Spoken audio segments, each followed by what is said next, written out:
ভাই আমার কাছে 2টা গোকু আছে, আপনারা না জানেন আমি তাদেরকে বলে দিই। আমার কাছে না 2টা গোকু আছে।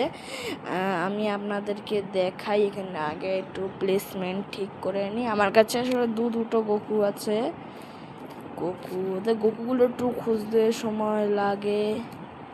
এই আমি এখন গোকু প্লেস করে দিলাম, একটু সাইজ ওটা করে নিই। এই আরে গোকু একটু সামনে প্লেস হয়ে গেছে গাইস। তো আমরা একটু পিছের দিক প্লেস করে দিই গোকুটাকে। না আজকে তোর মনে হয় কে জিতবে? আরে সজিত ভাই, আগে তো তুমি সব দুটোকে প্লেস করো, তারপর তো বলা যাবে না। আমি না একটাকে প্লেস করে দিয়েছি, এখন আমি আরেকটাকে প্লেস করব। এই দেখতে পাচ্ছেন, এটা হলো ব্লু গোকু, এটার নাম গোকুই। আরে সজিত ভাই, দুটোই তো অনেক শক্তিশালী দেখছে, কিন্তু একটা চুজ করতে হবে না বিনোদ? তোর সজিত ভাই, এই দুটো গোকু অনেক শক্তিশালী মনে হয়, হবে না সত্যি? সজিত ভাই, আমি তো ওই হলুদ গোকুটার ঈদের দলে যাব। না বিনোদ, আমার মনে হয় না, এই যে ব্লু যে গোকুটা আছে এটা বেশ শক্তিশালী। আচ্ছা বিনোদ, আমরা আগে ফাইট করায় দেখিনি, দেখ দুটোটা লেজার গেছে।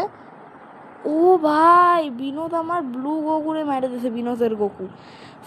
এখন বেটা আমার কিরকম লাগতেছে,